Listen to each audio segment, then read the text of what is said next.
Coming up on today's Locked On Senators, we'll discuss how Ottawa was able to snap its 3-game losing streak with a 5-2 win in Pittsburgh on Saturday night. And they did so missing half their D-core due to injury. But is this sustainable? We'll get into that. And since there's a 4-day break between games now, seems like a good time to cover our highs and lows for the first segment of Senators hockey. All that and more on today's edition of the Locked On Senators podcast. It's your team every day. Your Locked On Senators, your daily podcast on the Ottawa Senators. Part of the Locked On Podcast Network. Your team every day.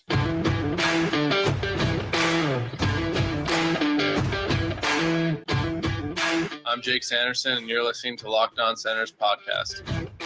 I'm Tim Stützle, and you're listening to the Locked On Senators podcast.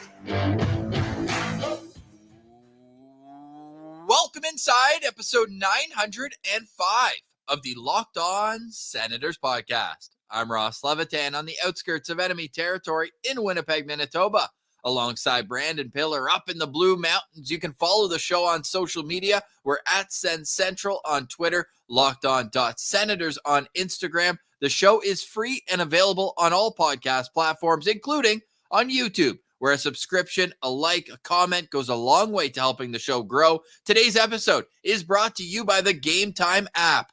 Download the Game Time app, create an account, and use code LOCKEDONNHL for $20 off your first ticket purchase with the Game Time app. Today is Monday, October 30th, and Pilsy, wow, what's it like talking about a win?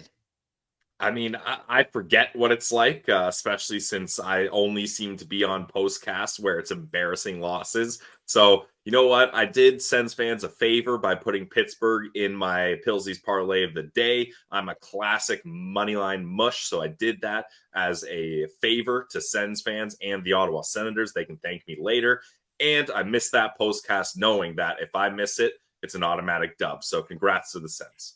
We already broke it down. You rewatched the game on Sunday morning. So what was your thoughts when you were going through it? Pesky Sens are back. I mean, that is the you got sensed. I'm surprised that didn't happen all over Twitter because that was a classic sensing of the Pittsburgh Penguins. The Penguins outshot the Sens 22-7 in the first period.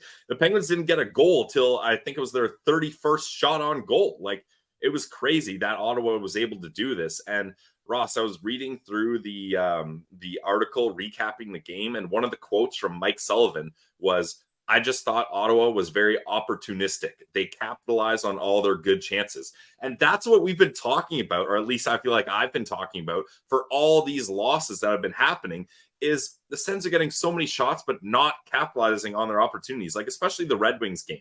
They're outshooting them. They're playing well, but Detroit, anytime they had a good offensive chance, they would score. And Ottawa just seemed like they couldn't pull that off. But up against the Pittsburgh Penguins and Tristan Jarry, they were able to do that. And that they did. And you look at what started it off is a consistent theme for the Ottawa Senators, and that's scoring first. And it's something that's been an issue for them over the past number of years. We looked at not only last year, but in years past. You're like, okay, it almost felt like if you turn the game on 5 minutes late, it'd be 1 or 2-0, and then they're just battling back. And it's not a recipe for success. But what is scoring first in 6 of 8 games, which is what Ottawa's done so far this season. And if you look at it situationally, when they score first, they're 4-2 overall, which you think, maybe it's a little bit better. But math guy, that means that they're winless when they allow the first goal, 0-2-0 in those games. So clearly they're getting off on the right foot, but there's plenty of other reasons why Ottawa's been able to be successful. However, Pittsburgh, I don't know if that game showed all of them. I thought Tristan Jarry let in a few leakers. The Brady Tkachuk goal where he's streaking down the wing. It's a great passing play going all the way back to Tyler Kleven. A little backhand feed, Timmy spinorama, backhand feed. Giroux settles the bouncing puck down, finds a seam, Tkachuk streaking down the wing, and then you saw with his reaction, he gave it to Mike Gordon. Yeah, that tells the story. Brady's like, didn't expect to score on that one, but I'll take it. It worked. They all count the same. And Brady Tkachuk, that was his first of 2 goals. Hey, he had 2 goals last time he played in Pittsburgh as well. And the overtime winner in that game, I remember fondly. I believe they got outshot pretty heavily in that game as well. But let's make a note of that, Ross. We need to keep that for our FanDuel hits. Brady Tkachuk 2 goals up against the Pittsburgh Penguins. In Pittsburgh as well. Oh, in Pittsburgh. Okay, good to know. Those are back-to-back in Pittsburgh. Career against the Penguins, Brady Tkachuk now has 13 points in 12 games. Nice. We have, they have Crosby and Malkin Sens killers. We have Giroux and Brady Tkachuk, 2 Penguin killers. How good was Giroux godding Sidney Crosby into a penalty there in the second period? That's awesome. Yeah, that's the thing. Crosby is usually a calm, cool, collected guy, but there's a few players that know how to get under his skin, and him and Giroux have had a lot of battles over the years. What did you think of Jacob Bernard-Docker's game?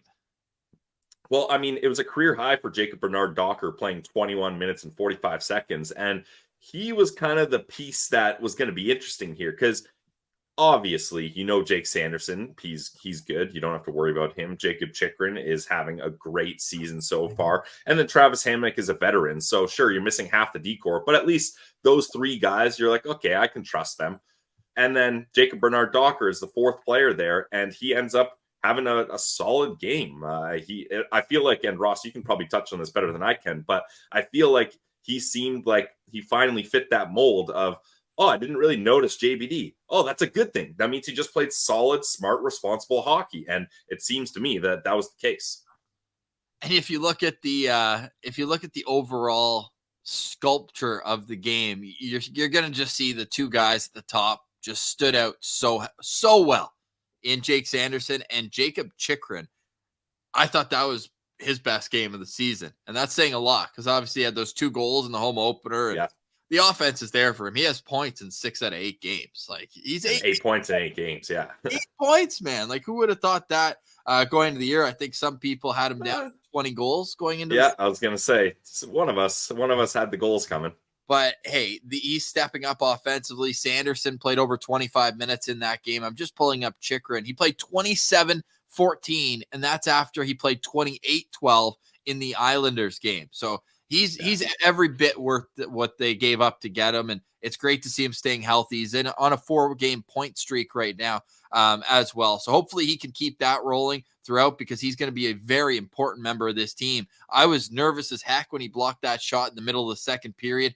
Looked like a bit of a stinger, but that was only one of 6 block shots for Chychrun in that game. And then if you go back to the Islanders game, he had 9 shots on goal. He's doing a bit of everything out there.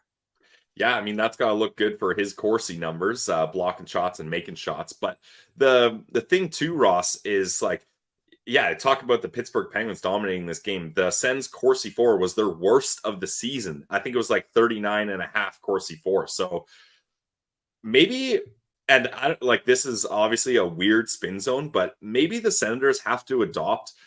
Elliot Friedman talks about this all the time. Pekka Rinne, pretty good goalie.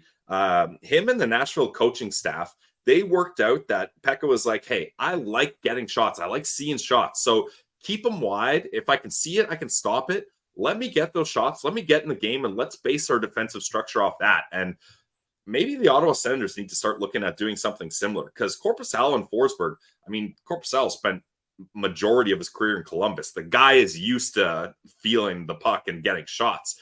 And then Forsberg famously has that stat about how he's so successful and gets wins when he gets over 40 shots in a game. So maybe these goalies just need to feel a little more shots, and the D-corps just needs to focus on stopping those high danger shots and let them shoot from the perimeter, because Korpisalo seemed to be feeling himself, especially in that first period.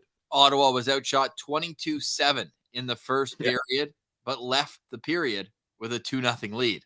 If they could do that more, I would love to see it. Now, we mentioned Jacob Chychrun. It's a great segue into our next segment, where we're going to discuss some highs and lows through 8 games of the season. We're then going to discuss life without Thomas Chabot, Erik Brannstrom, and Artem Zub. How long is it sustainable? We also know the Senators are on the ice for practice in under 20 minutes time, so we might be able to get you an update at the end of today's show. It's a farm day for Pilsy. We're up early. We know that there will be some sort of updates today, whether it's the defense or otherwise. So for any of those, you can follow us on Twitter at Sens Central, and we'll break down anything of note on tomorrow's episode of Locked On Senators. Another reason to smash the subscribe button and make sure you're dialed in daily for Locked On Senators. We also want to mention the upcoming schedule. The Sens are off until Thursday when they host the Los Angeles Kings. Then they've got a Saturday game at home against Tampa Bay. Both of those teams are 4-2-2, rather, or LA, I believe 4-2-1. No, 4-2-2. 4-2-2. Okay, identical records. And then they're in Toronto next Wednesday. Going to be a great test for the Ottawa Senators. The intensity will be ramped up. How will they handle it? And will any of these three defensemen be back for that game? Because I might be drawing the line there at the sustainability. But we'll discuss all that next. You're listening to Locked On Senators. Today's episode is brought to you by our friends over at Game Time. Guys, buying tickets to your favorite events should not be stressful. That's why there's Game Time. It's fast and easy way to buy tickets for all your sports, music, comedy, theater near you. With killer deals on last-minute tickets and their best price guarantee, stop stressing over the tickets and start getting hyped for all the fun you'll have. In fact, Ross, I recently just went on Game Time. I got myself some tickets to go see the Cincinnati Bengals up against the Buffalo Bills in Cincinnati. So next Sunday, I'm going to that game. I'm so excited for that. And I was able to do it without stressing by using the Game Time app. Forget planning months in advance. Game Time has deals on tickets right up to the day of the event. So that means with the Game Time guarantee, you'll always get the best price as well. If you find tickets in the same section and row for less, Game Time's going to go ahead and credit you 110% of the difference.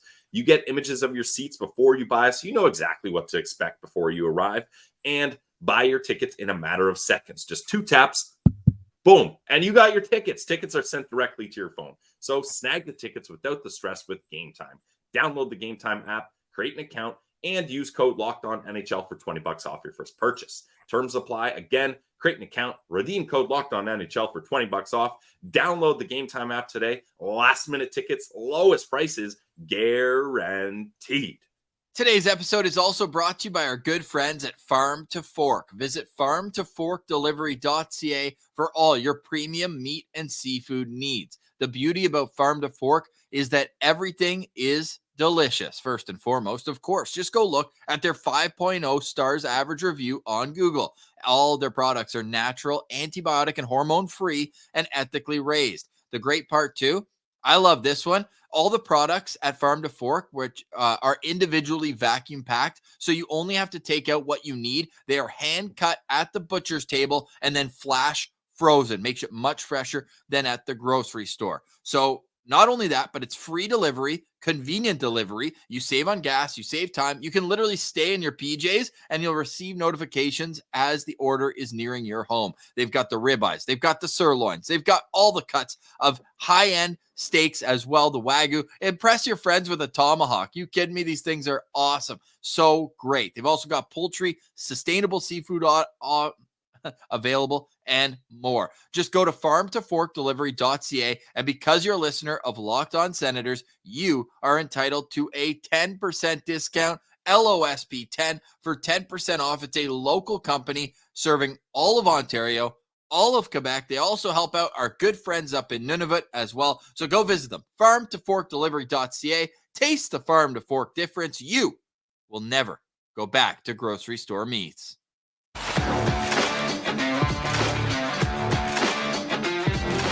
All right, Pillsy, we've got a 3-day break. How are you going to keep busy during 3 days without Sens hockey?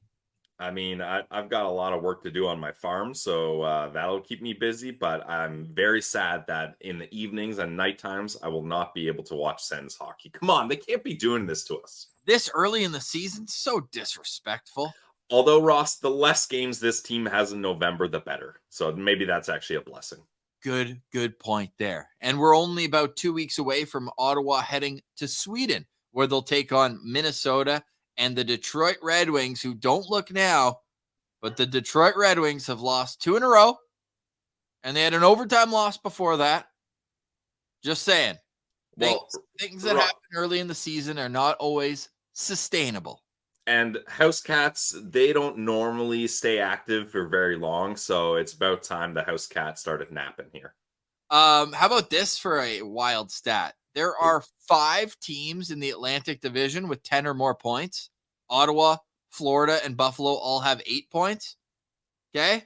There's 5 teams with double-digit points in the Atlantic Division. In the Central Division, only 1 team has 10 or more points. I know. I was looking at it, Ross, and the West is so much weaker than the East. Like it's crazy. Honestly, the Atlantic Division might be the toughest division in hockey. It definitely is. And Yeah. Buffalo, it's so unfortunate they beat Ottawa because otherwise, like they'd be really at the bottom. But right now, it's a 3-way tie: Ottawa, Florida, Buffalo. Still so early, and Florida's played 7 games. Ottawa's played 8. Buffalo's played 9. So Sens fans, get your hater energy into you this week because I know it's early in the season, but you're cheering against every Atlantic Division team that's playing between now and Thursday, except maybe Boston because they're already so far ahead. Or Montreal. Montreal. Ruin the Montreal tank. Exactly. Let them get as many wins early in the season as possible. It's actually been impressive the way they've been getting wins, scrappy wins, overtime shootout wins like they did on Saturday against Winnipeg. But we talk about sustainability here when we talk about the standings, and I want to know what you think the sustainability level is when you have a defensive core that is as inexperienced as Ottawa's. We've given stick taps, and we will continue to do so with our highs and lows coming up. But I want to get into the life without Chabot, Brannstrom, and Zub discussion first. Like, how long do you think they could realistically go without all 3 of those guys in the lineup? Well, I want to ask you this because I only was able to watch the condensed game and read about this game. So how did Clevin and Nicholas Matinpalo look in their short amount of time together? I was going to say, they didn't play much. They each played under 10 minutes in the game, and some of it was the garbage time once Ottawa went True. bang, bang and made it 5-1 in the span of seconds. And it was something where I was hoping almost to see a little bit more of them. I think if they could get one of these 3 guys back, and we know it's not going to be Chabot first. He's out 4 to 6 weeks with a fractured hand. He's on LTIR, yeah. Whereas it sounds like Zub, and we don't want to speculate, we are not doctors, but that Zub was suffering some dizziness, so we don't know if it's like vertigo or concussion. He took an Ovechkin shot to the ear, and then Erik Brannstrom was sent home from hospital 2 days ago with an apparent concussion. So there's no timeline for either of those 2 guys, but it might not be soon. Now, Zub's already missed over a week, so could he be the first guy back? Potentially. But Pillsy, I just think like they need one of these guys back. However, if JBD can show that he can actually munch minutes, and he did take a delay of game penalty where he just put the puck over the glass with not a whole lot of pressure on him even, wasn't ideal. But other than that, I thought he played a very solid game. This Matinpalo guy, like this is why you went out and got these European free agents. He was not overwhelmed. Like you could tell that. Like JBD when he came up the first time, not to call out JBD again, but like you could tell that he was a little hesitant going to get back pucks. Like Matinpalo just looked like he had played pro. And that's what you need when you have a fill-in 7th, 8th defenseman who's coming up. Just he looked strong in front of the net. And I want to see more before I'm like making statements about these guys. They played 9 minutes, but they didn't seem overwhelmed. And Clevin had a tertiary assist, which doesn't count, but he started that play that ultimately gave Brady Tkachuk his first goal of the game. Yeah, so the thing is, I think this type of structure can work short term. Now, the question was, is it sustainable? Yep.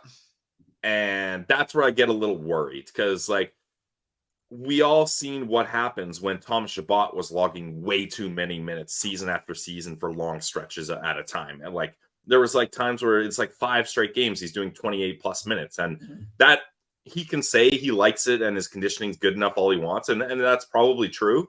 But there's a reason why coaches try to keep people under 25 minutes because over time it wears on you and you become more injury prone. I mean, just for a matter of fact, you're on the ice more, it's more likely you can get hurt.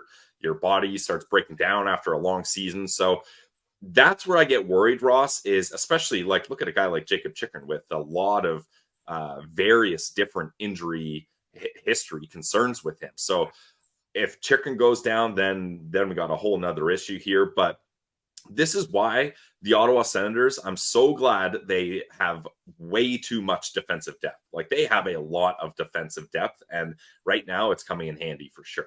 Good news. The Ottawa Ooh. Senators are trickling onto the ice for their skills session this morning, and Artem Zub is on the ice. Artem Zub is out there before the Sens skills, so we'll see if he stays out for the entirety of practice or what the plan is for him. But the hope is that he's going to play on Thursday, which would be fantastic news for him. It means he's feeling better, and for the Ottawa Senators. So we'll see how that impacts things, whether it's Matin Palo comes out. The Senators, by the way, no longer in a cap crunch because they've put Thomas Chabot on LTIR so they can call up anybody in their system. There will be no restrictions over the next month or so until Thomas Chabot is back. Of course, you'd rather Thomas Chabot be in the lineup. He helps this team, but at least now they're able to call up Tyler Clevin, to call up Matin Palo, and we'll see how things shake out going forward. Coming up next on the show, we will get to our highs and lows of this Senator season. And I mean, we called it last Thursday. The streets had it, but the Senators are pending a punishment for the Evgeny Dadonov situation. What's up with that almost 2 years later? I'll get Pilsey's take on that and more. This is Locked On Senators. Today's episode is brought to you by our friends over at FanDuel. FanDuel is the official sportsbook partner of the Locked On Podcast Network, and it's North America's number 1 sportsbook. It's also, Ross, maybe I should have led with this, it's the official sportsbook of Pilsey's Parlay of the Day. Huge. Pilsey's Parlay of the Day is 3-5, but I took an L on purpose, guys, to help out the Ottawa Senators. Don't get dizzy with that spin zone. Yeah, that's a real spin zone because, Ross, none of my 3 legs hit, none of them. So that was a tough one. But I know when I want to get in on the action, I'm only going to FanDuel. And right now, new customers in the USA can get $200 in bonus bets guaranteed when you place a $5 bet. That's $200 in bonus bets, win or lose. So if you've been thinking about joining FanBet, you got to get in now. This app is so easy to use. I love it. You can bet on the spreads. You can bet on player props. I'm really into betting on player shots. That's something I've been monitoring here, over-unders, and more. So visit FanDuel.com/lockedon and get into the action. FanDuel, official partner of the NFL.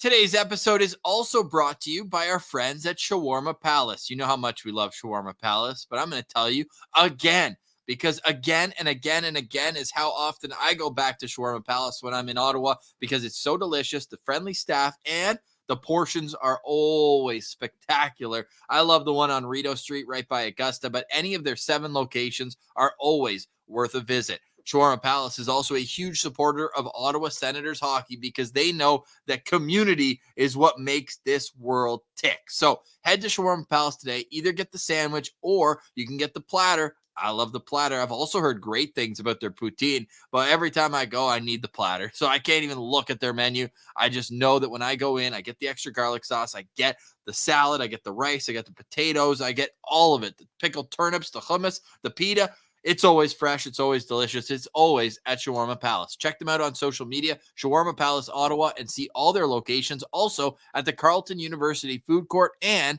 at the Saint Laurent Shopping Center. So go eat like a royal today. Go eat at Shawarma Palace.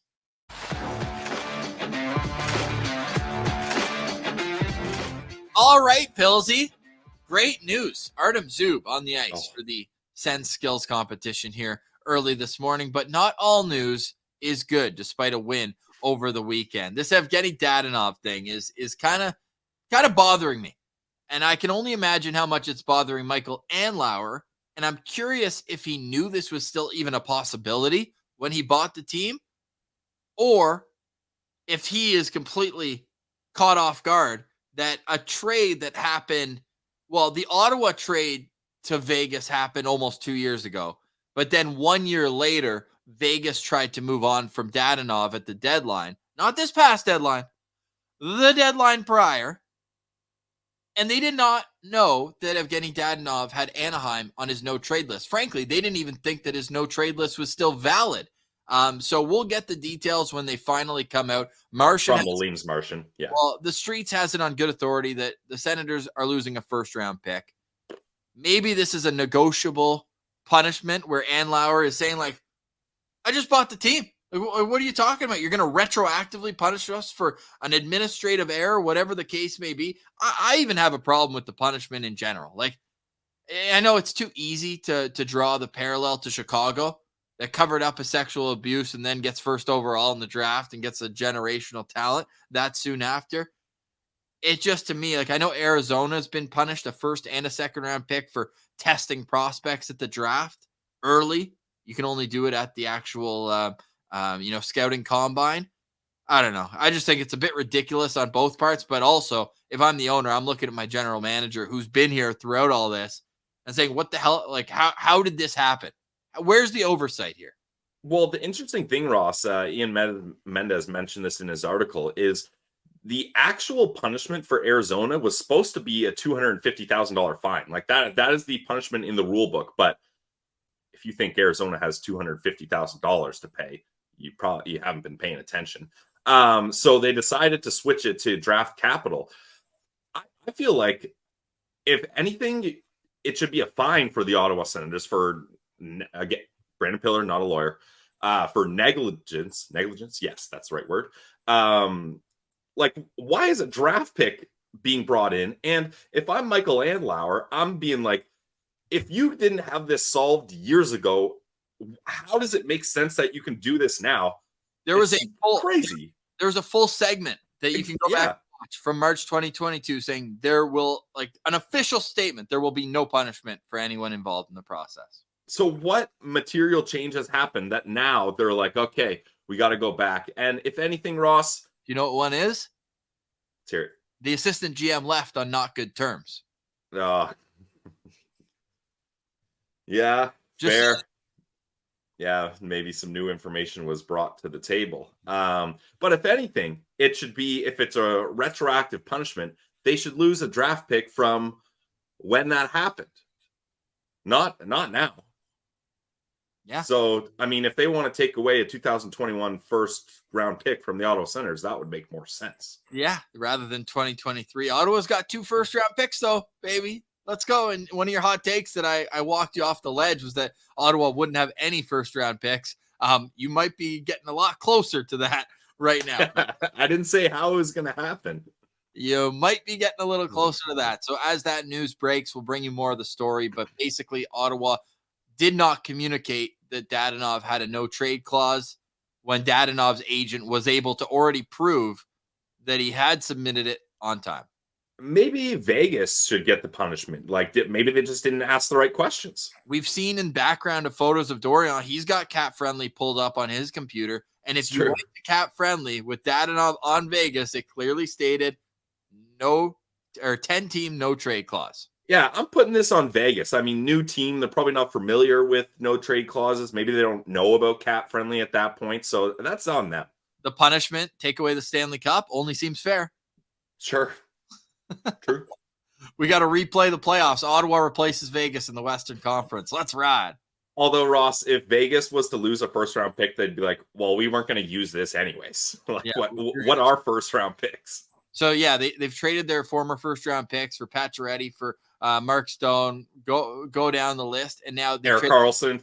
They traded this one for – wait, they didn't trade it for – oh, no, not Karlsson. Sorry, I was thinking Stone. Sorry. Yeah. No, there's well, there was probably one in the mix for their trade offer for Karlsson. Remember, Karlsson almost went to Vegas with Bobby Ryan. So partially right on that one. Yeah. We'll give you a little a 1 out of 10 right on that one.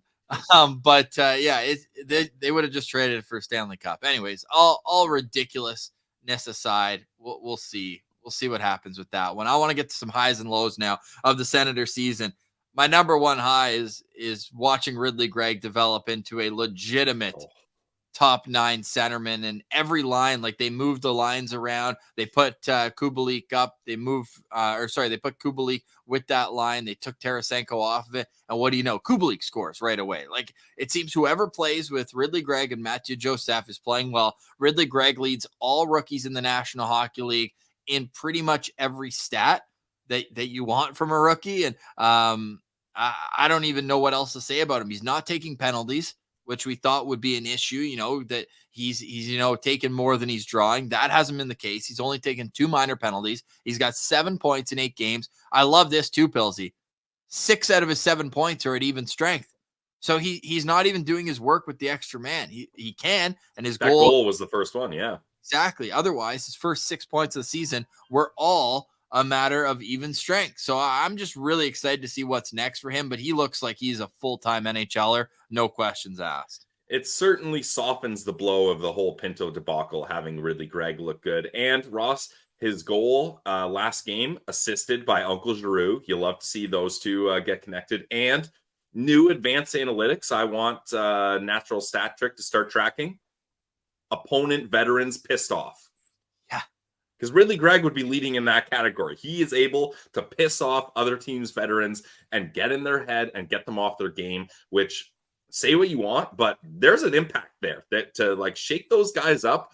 It's not easy. And Ridley Gregg's able to do it without causing too much or drawing too many penalties taking too many penalties. And he's been able to draw penalties because of it. So yeah, Ridley Gregg's been awesome. Ridley Gregg has drawn 2 penalties and taken 2 penalties so far on this young season, but he's been super impressive, and I want to see more of the exact style of play. He's got such an elite hockey IQ, like the way he tipped that puck from Giroux, the way that he set up Dominic Kubalik, a little one-touch rocket pass across the ice. He looks great. So he's my number one, not surprise per se, but one of the very high highs of this start to the season.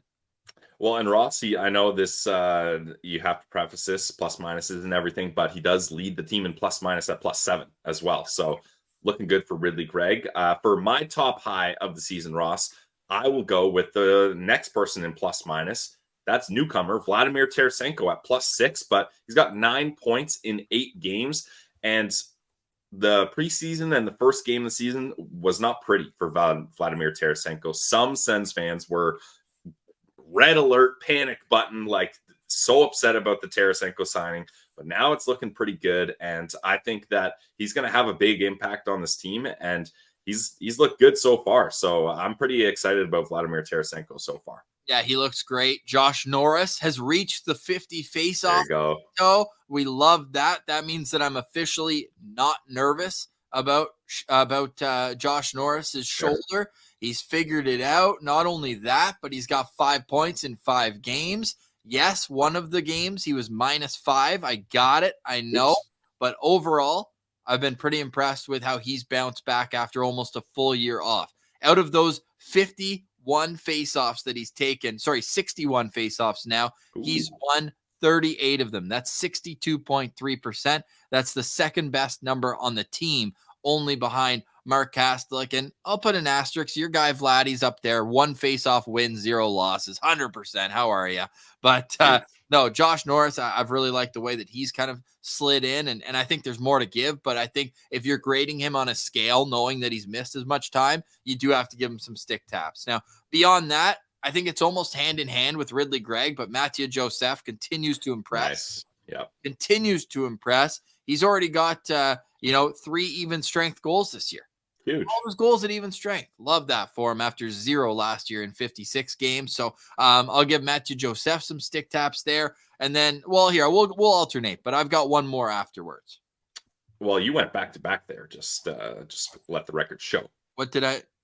I went Josh Norris and Joseph. That was going to be my next guy, but I'll let you have it. It's all good. Sorry, I meant Joseph almost as an amendment to my Ridley Gregg one and put those two in the same one. Same one. Okay. All right. I'll allow it. Then I'm going to go to the back end here. Jacob Chychrun has been everything the Sens need him to be. I mean, the shot is elite. 4 goals already, 2 in the home opener, and 4 goals? His defense, 4 goals. That's absolutely sick. Thanks. Boom. His defensive game hasn't been as elite as we kind of hyped it up to be, but I mean, he's creating offense enough, and I'm going to chalk up some of the defensive woes to the mess that was having Chabot on the right side and them not being able to figure out how to properly play together when Chabot's on that right side. It was just a mess, and I didn't want to see any more of it. So hopefully when Chabot comes back, they'll have figured out that that's not a good idea, and they won't be doing that anymore. So I want to give some love to Jacob Chychrun. Yeah, I like that, and I'll just wrap up by saying Jake Sanderson is every bit an NHL star and more. He looks awesome. He's already being, tasked with shutting down top lines on the other team. He looks great. He's got 7 points in 8 games as well. Only 4 penalty minutes and averaging 23.07, which is the second most on the team behind only Thomas Chabot. And to wrap up the highs, because there are some lows as well. Mhm. This is almost a high and a low. Like the top line for the Senators, I think they were really, really good against Pittsburgh. But before that, they were leaving a little bit to be desired. But that said, for a line that you want a little more of, through 8 games, Tim Stützle has 10 points. Yeah. Cloger has 9 points. And Brady leads the team in goals. Leads the team with 6 goals. Like for them to still, we feel, have another gear to get to, for them to be contributing as much as they are point total wise, I think is something that you have to tip your hat to as an honorable mention. Yep, I agree for sure. Let's get to the lows here. Look, I hate to do this off a game where he scores his first goal as an Ottawa Senator, but Dominik Kubalik has certainly been a low. I mean, before that, he wasn't really doing much. He was not helping that Batherson-Norris line at all. So I think that's why, Ross, it wasn't so much about breaking up the Joseph Greg Tarasenko line. It was like, okay, we got to do something to get Kubalik going here. And wouldn't you know it, it worked. And that was a really nice kind of, I was surprised he went for the slap shot there, Roth, but it was the right move, and he kind of fools Yari and gets a nice goal there. So I want to see more of that from Dominik Kubalik. But so far, got to bump it up here. His hot start is off to a slow start, Ross. So I want to see things heat up here. Yeah, well, it was a great goal, and he didn't even one time it, dude. He did. That's the nice thing, yeah. So I like that.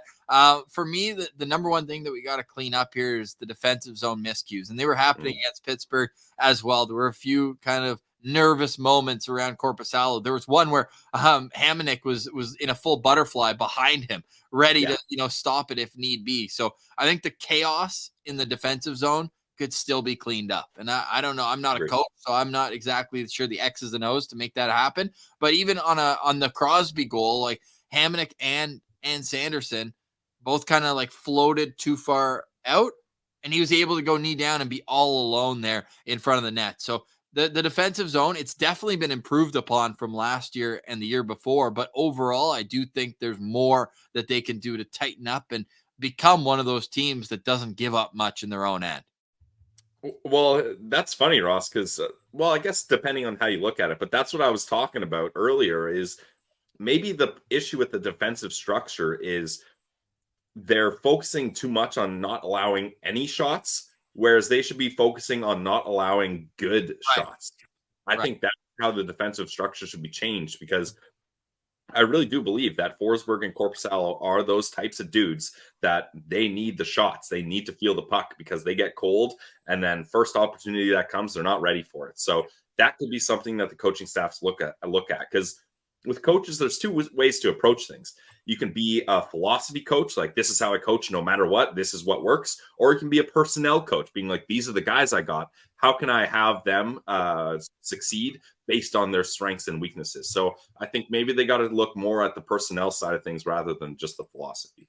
And we will find out if that's an attainable goal here throughout the middle part of the season in November. And that's almost like my other low. It's like, it's November. It snowed in Ottawa today, and it's time to buckle down defensively and not give up easy goals. You need to clean that up, because this is not going to be an easy month. We'll get to the schedule and all that tomorrow on Locked On Senators. But I think in terms of what else needs to be cleaned up, the penalty kill has given up some untimely goals. I don't think they've been bad per se. Overall, they're kind of middle of the pack, even though last year they were near the top. They were top 10. They need to get back to that, because they've lost a lot of momentum on special teams both ways this year. Definitely. Yeah, the momentum's been the big issue of special teams. Any final thoughts on today's show, Pilsy? Final thoughts for me, and this is a tough one that has kind of shaken the hockey world, but really scary situation over in England, and definitely thoughts and prayers to the Johnson family, as Adam Johnson, in a scary freak accident involving a skate blade and his throat, was he ended up passing away after that incident. And It's scary, but I mean, like, this is something where for me, Ross, I've always been a neck guard guy, even as a goalie. It blows my mind that NHL goalies don't wear a throat guard. I know it's not cool, but that's a very vulnerable area and you're talking about guys walking around with blades on their feet. Like, it's scary stuff. And definitely feeling for the Johnson family and for all the players that were involved in that game. I mean, wow. On both sides too, and Exactly. some people going out of their way and like blaming for That's that. insane. That's insane to have that opinion. Freak accident. It absolutely is heartbreaking and horrifying. We're thinking of Adam Johnson and his partner and his family and everybody who's going through that. I'm glad you brought that up, Pilsy. It's an unfortunate thing, but it's something that needs to be, shared. That, and the video does not need to be shared, by the way. That video is gruesome. It accidentally came on my timeline. It was I haven't seen it. I don't want to. Yeah. Immediate block to the person who sent that over. Don't need to see that. We're thinking about, everyone on both sides of the team. If you're in that game, that's a traumatizing thing. So hopefully they all have the support that they need, and that they can all, rally around this and remember him fondly. Adam Johnson played a cup of coffee in the NHL, but had been playing in the AHL and overseas for a number of years. Went to the University of Minnesota Duluth, playing high level there. So we're thinking about him, his family, and everyone involved. And we'll leave it there. A reminder, you can follow the show on social media at Sens Central on Twitter, LockedOn.Senators on Instagram. Practice just underway, so we'll have some updates for you later today. And we'll be back tomorrow. Hopefully Mark Mathot will join us. It is Halloween, Belzy. Halloween tomorrow. Sens had their party last night. I'm a little disappointed we didn't get more costumes than we did, but we'll discuss that with Mark Mathot tomorrow, hopefully on Locked On Senators. And we'll only be a day away from being a day away from a Sens game when we talk next. But for today, we say goodbye. For Brandon Piller, I'm Ross Levitan. This has been the Locked On Senators podcast, your team every day.